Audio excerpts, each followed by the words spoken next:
बड़ा ही भीषण और घमासान युद्ध चल रहा है।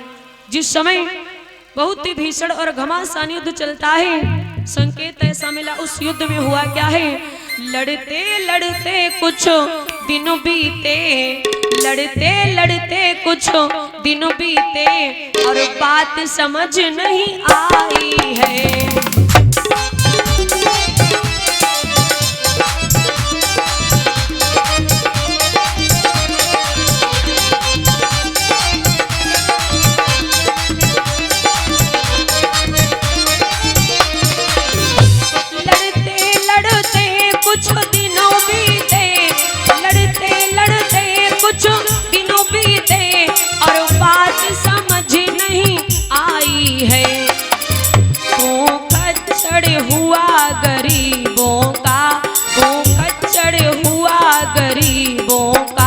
दुश्मन पर आँच न आई है।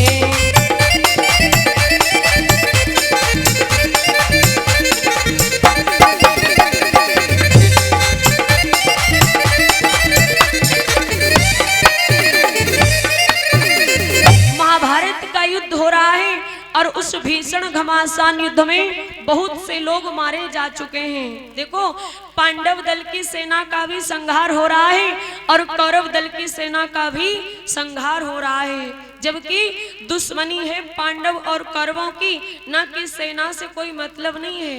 कहते हैं जब भी कभी लड़ाई की शुरुआत होती है, झगड़े की शुरुआत होती है, तो सिर्फ और सिर्फ दो लोगों के बीच में, और दो के पीछे 20 हो जाएं, 200 हो जाएं, 2000 हो जाएं, कुछ कहा नहीं जा सकता है। लेकिन लड़ाई का शुभारंभ जब भी होएगा तो दो लोगों के बीच में। पांडवों ने विचार किया कि हमारी भी सेना मारी जा रही है और उधर कौरव दल की भी सेना मारी जा रही है, लेकिन ये लोग तो बेकसूर हैं, इनका कोई कसूर नहीं है, और आपस में हम लोगों का झगड़ा लड़ाई जो भी युद्ध है हम लोगों का आपस में हो रहा है। कहते हैं भगवान कन्हैया पांडवों के सारथी बने हैं, पांडवों का रथ चलाते हैं, और पितामह भीष्म वो कौरवों के सेना नायक बने हुए हैं, और जिसकी बागडोर स्वयं भगवान के हाथों में हो, जाको राखे साइया मार सके ना कोई, बालन बांका कर सके चाहे सब जग बैरी होए। जिसके जीवन की बागडोर स्वयं भगवान ने संभाली हो तो भला उसको कौन मार सकता है। लेकिन फिर भी पांडवों के मन में विचार आया तो आपस में अर्जुन और भीम बातें करने लगे, भैया हाँ कहा ये बेकसूर निर्दोष लोग मारे जा रहे हैं तो इनके मरने से कोई फायदा तो होने वाला नहीं है। क्यों? हमारी दुश्मनी सेना के मरने से खत्म नहीं होगी जब तक कि कौरव नहीं मारे जाएंगे, और जब तक कौरव जीवित हैं तब तक हमारी दुश्मनी भी है, तो हमें सेना को ना मार करके इन कौरवों को मारना चाहिए। और वैसे भी सेना हमारी भी बेकसूर है, इनकी भी बेकसूर है, और जब ये बेकसूर लोग मारे जाएंगे इनके बाल बच्चे पत्नी बच्चे दर दर की ठोकरें खाएंगे, भैया इनका अभिशाप लगेगा हम लोगों के जीवन में, और एक असहाय निर्दोष की बद्दुआ बहुत ज्यादा लगती है। यदि असहाय व्यक्ति आपको दुआ दे दे वो भी भगवान के दुआ के बराबर काम करता है, और यदि बद्दुआ दे दे तो वो बद्दुआ भी जिंदगी बर्बाद कर देता है। कहा इनके पत्नी बच्चे दर दर की ठोकरें खाएंगे, हमारे जीवन में अभिशाप लगेगा, इसलिए कुछ ऐसा करो जिससे कि इनकी हम रक्षा कर सकें और कौरव मारे जा सकें। बोले ठीक है। विचार किया हम लोग सूरवीर क्षत्रिय हैं, और सूरवीर क्षत्रिय होता कौन है? बड़ा सुंदर संकेत दिया गया है, बताया है क्षत्रिय का धर्म यही चाहिए जो दुष्टों का संहार करे।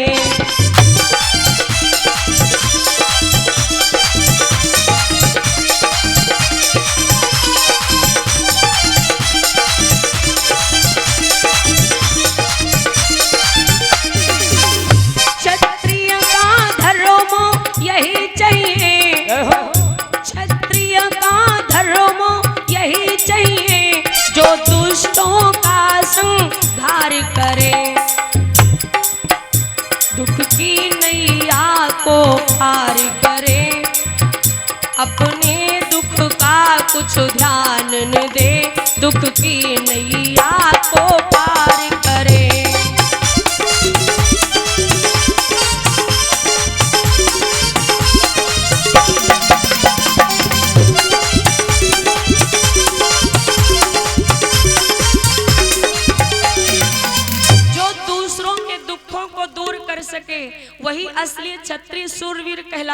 योग्य है। अर्जुन और भीम ने कहा ठीक है भैया, जैसे ही कल होगा तो हम लोग देख लेंगे। युद्ध बंद होता है, सब अपने अपने निवास में पहुंचे। और जो ही प्रातः काल हुआ तो प्रातः काल होते ही दोनों दल कुरुक्षेत्र के मैदान में इकट्ठे हुए। और जब दोनों दल इकट्ठे हो गए, युद्ध का डंका बजाया गया। और जिस समय युद्ध का डंका बजाए, दोनों सेनाएं आपस में भिड़ जाती हैं। और जो ही दोनों सेनाएं आपस में भिड़ी, एकदम से घमासान बड़ा ही भीषण युद्ध होने लगा है। और जिस समय घमासान भीषण युद्ध हुआ, आज अर्जुन और भीम ने भूचाल मचा दिया है। ऐसा युद्ध किया है जो कि एक ही पल के युद्ध में 14 कौरवों को मार दिया है। लेकिन क्यों? द्रौपदी के याद आंसू आ गए, द्रौपदी के याद आंसू आ गए, द्रौपदी के याद आंसू आ गए, द्रौपदी के याद आंसू आ गए, द्रौपदी के याद आंसू आ गए, द्रौपदी के याद आंसू आ गए, पलों में 14 कौरवों को खा गए, पलों में 14 कौरवों को खा गए, पलों में 14 कौरवों को खा गए, पलों में 14 कौरवों को खा गए। अर्जुन और भीम ने बड़ा ही भीषण घमासान युद्ध किया है और एक पल के युद्ध में 14 कौरवों को मार दिया। देखो क्यों ऐसा किया?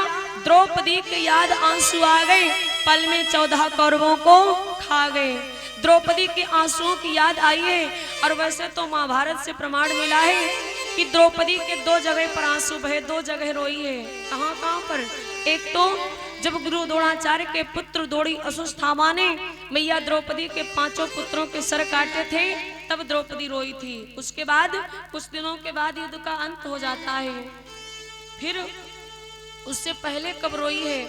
जब दुशासन ने मैया द्रौपदी का वस्त्र खींचा था। जिस समय वो भरी हुई सभा में पकड़ के लाता है और दुर्योधन ने आदेश किया इसको निर्वस्त्र होकर के हमारी जंघा पर बिठाओ।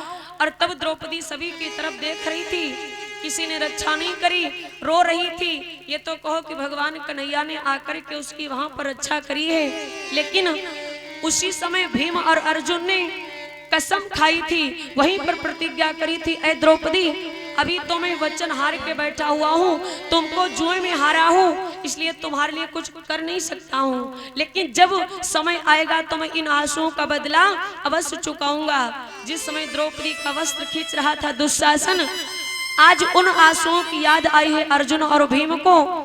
कौरवों को देख करके उनका खून खौल गया। इन्होंने एक दिन पांचाली को बहुत अपमानित किया था। पांचाली ऐसी रो रही थी जैसे कि संसार में इसका कोई है ही नहीं।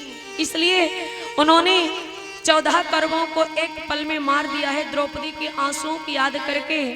अब जो दुर्योधन है वो चल कर के पितामह भीष्म के पास आया और कहता है, पितामह आपने हमको वचन दिया था कि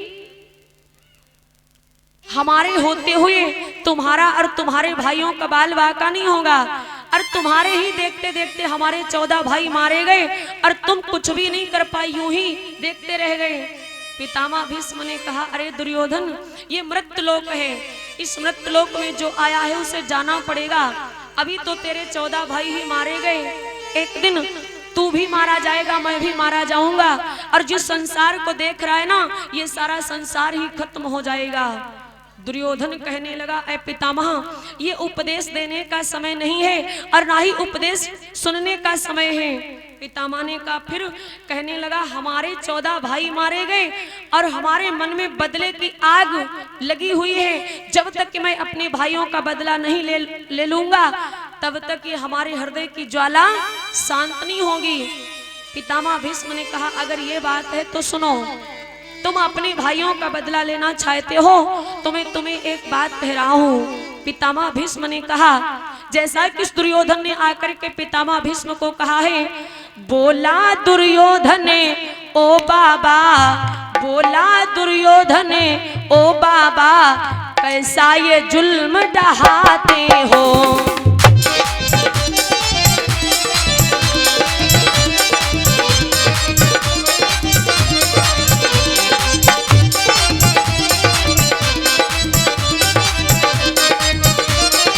बताया है, बोला दुर्योधन ओ बाबा, बोला दुर्योधन ओ बाबा, कैसा ये जुल्म ढाते हो।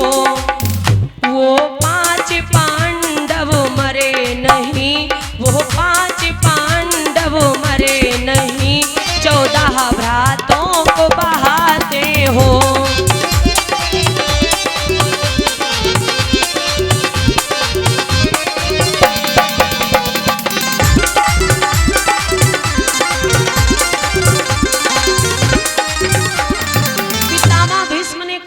चिंता मत करो, अगर तुम्हारे 14 भाई मारे गए, तुम अपने भाइयों का बदला लेना चाहते हो तो सुनो।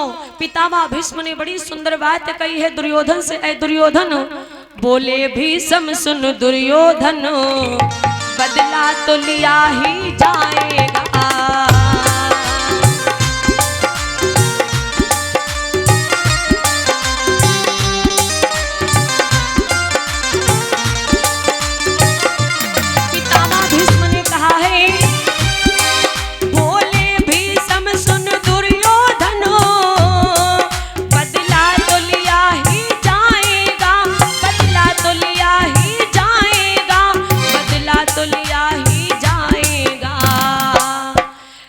कुरुक्षेत्र मैदानों में एक पांडव मारा जाएगा, कल कुरुक्षेत्र मैदानों में एक पांडव मारा जाएगा।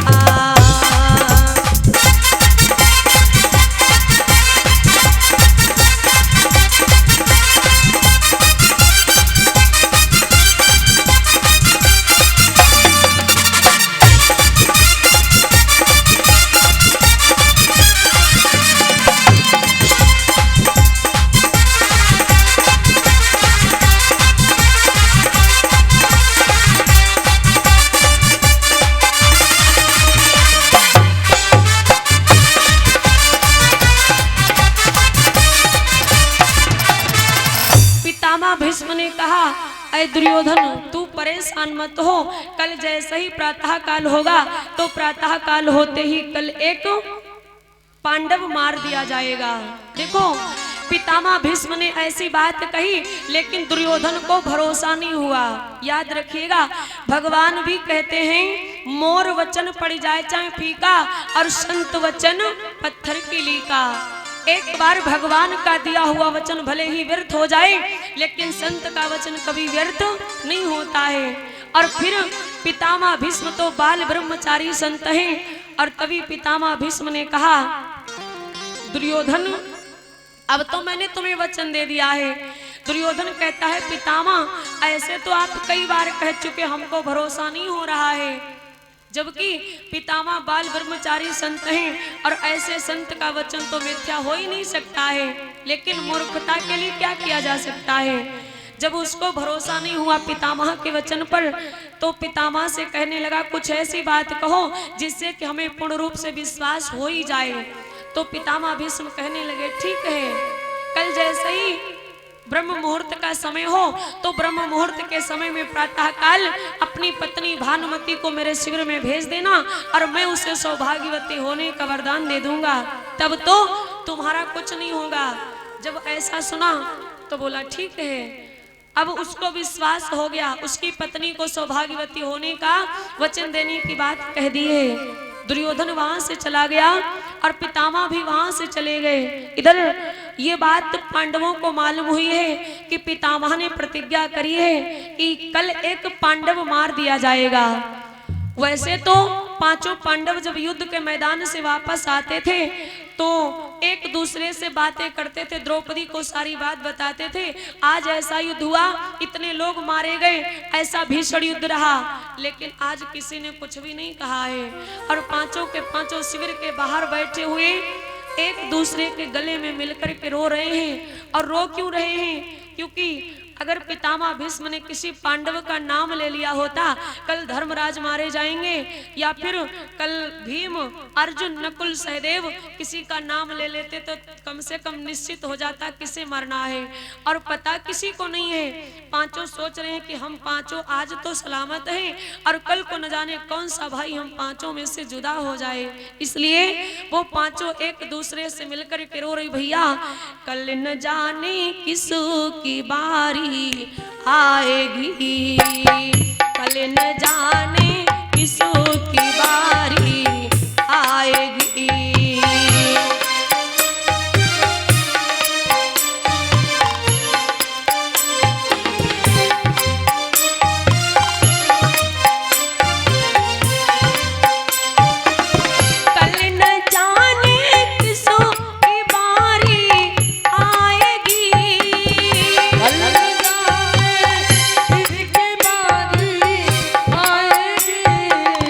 किसकी गर्दन कल उतारी जाएगी, किसकी गर्दन कल उतारी जाएगी।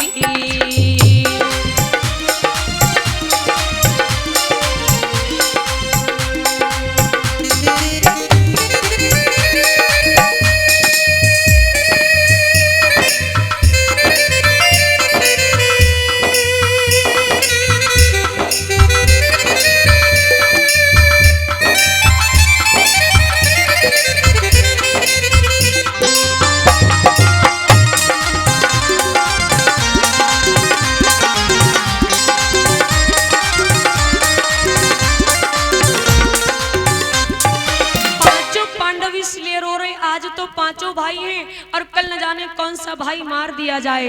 भगवत प्रेमियों, द्रौपदी को भी बड़ी चिंता हो रही है। और इधर भगवान कन्हैया ने भी ये बात सुनी है कि पितामह ने प्रण किया है कल एक पांडव मार दिया जाएगा।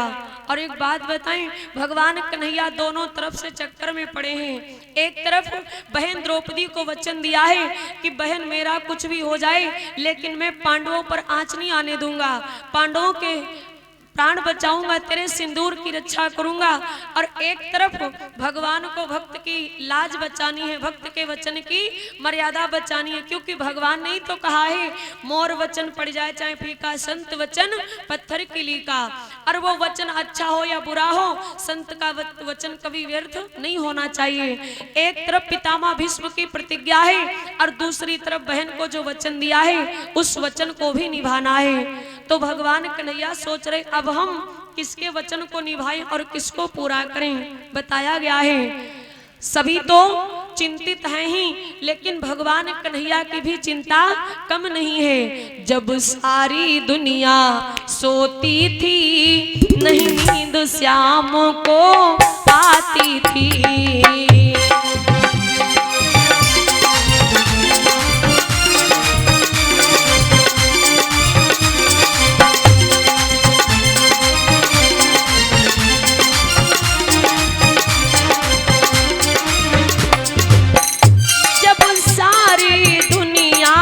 सोती थी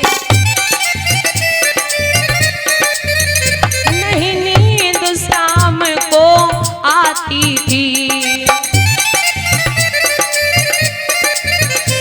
पर शयन कक्षों में उधर सुनो, पर शयन कक्षों में उधर सुनो, द्रौपदी सी शक्ति जाती थी।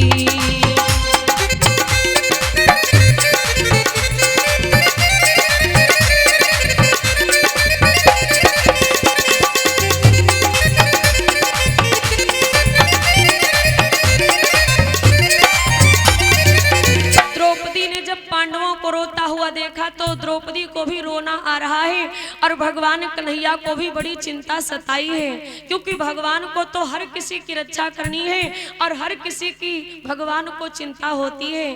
भगवान ने सोचा मेरी बहन बड़ी व्याकुल हो रही है, भगवान अपने यहाँ से चले और चल कर के द्रौपदी के शिविर के पास पहुंचे हैं।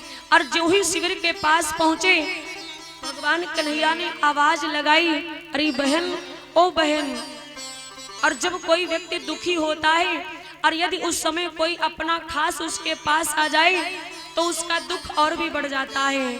भगवान ने जब आवाज दी, अरे बहन, ओ बहन, तो उसी समय द्रौपदी बाहर आती है और सामने अपने भैया कन्हैया को देखा तो और भी जोर जोर से रोने लगी।